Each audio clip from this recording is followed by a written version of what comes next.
great news in the kitchen. Our whole kitchen has been moved. We really put Caesar stone to the test.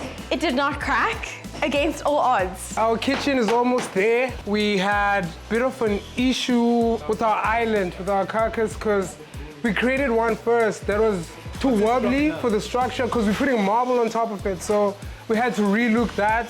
The kitchen is looking like a kitchen now. Everything is coming together. They're busy installing our cabinet doors.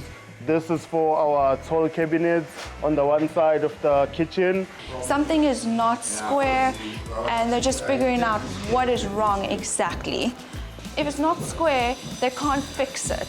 If they can't fix it, then we're not going to have a kitchen for judging.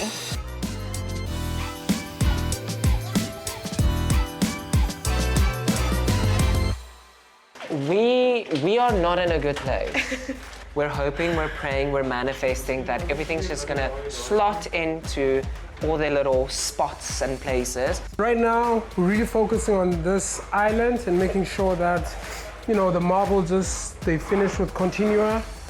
I think we're definitely going to be done in time. It's always a close call with really an eye, but somehow we always manage to pull it off. I was so inspired by our trip to Buffelsdrift that I decided to do a little ode to it in an artwork. Well, not a little ode, a very big ode on this massive artwork. Let there be light. Wow. Amazing. Fantastic. So how is this skew? No, the countertops office are skewed. This thing. We can't move it now. This is fixed. No, it's not cladded yet. Yes, it is. Where's it cladded? I don't see the glue. It's stuck. They did it yesterday. Amy and Josh here representing Team A from My Design Rules. And we're going to show you how to build your own media units. Our first step of the day is to cut your oak veneer with enough spacing so that we can use the Roby 3-in-1 multi-sander from Buco to smooth out the edges so we can stick our oak veneer edging.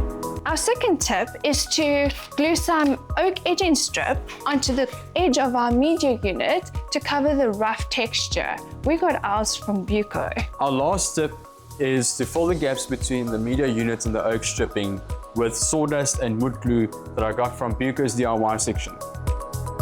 And now you've got your very own DIY media unit. Whether it's your own DIY media unit or any DIY project, a successful project begins with Buco.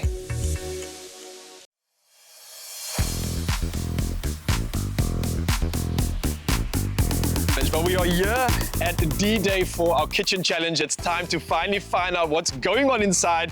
Before we do though, Megan, from your side, what are you maybe looking forward to seeing in the challenge today? Gosh, I'm probably going to be looking at functionality first and foremost. A kitchen is a place that has a purpose. Philip?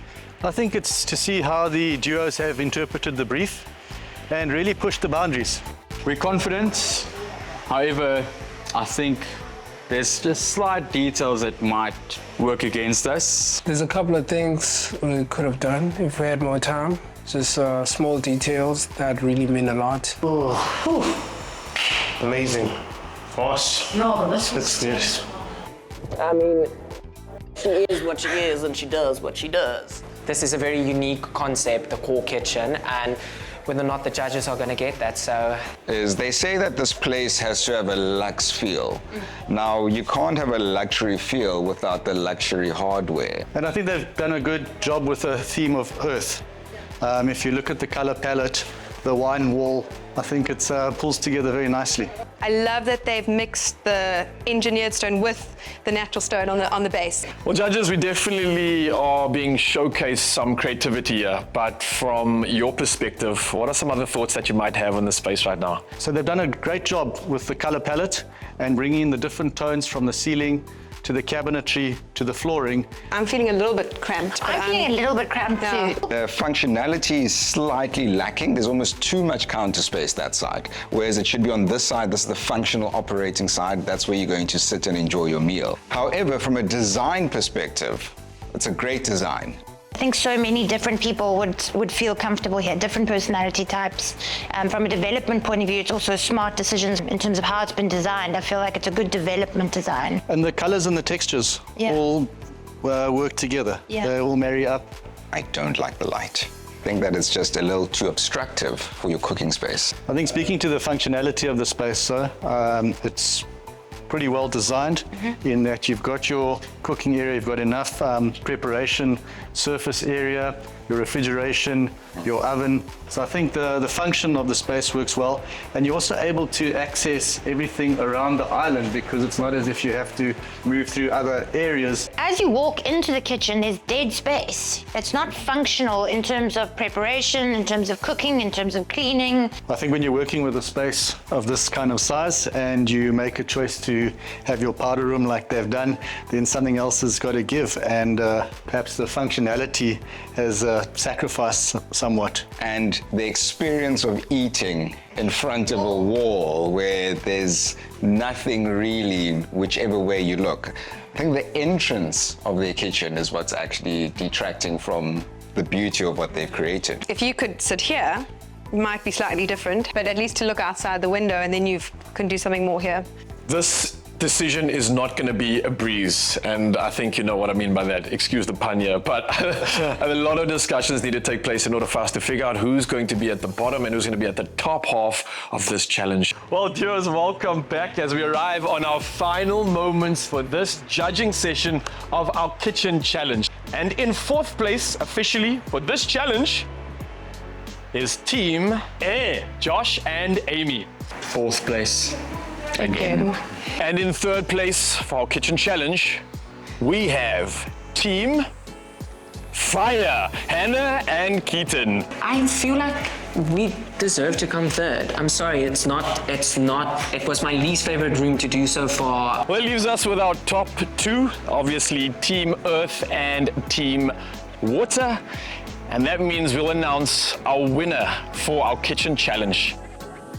So officially in first place for our kitchen challenge is Team Water!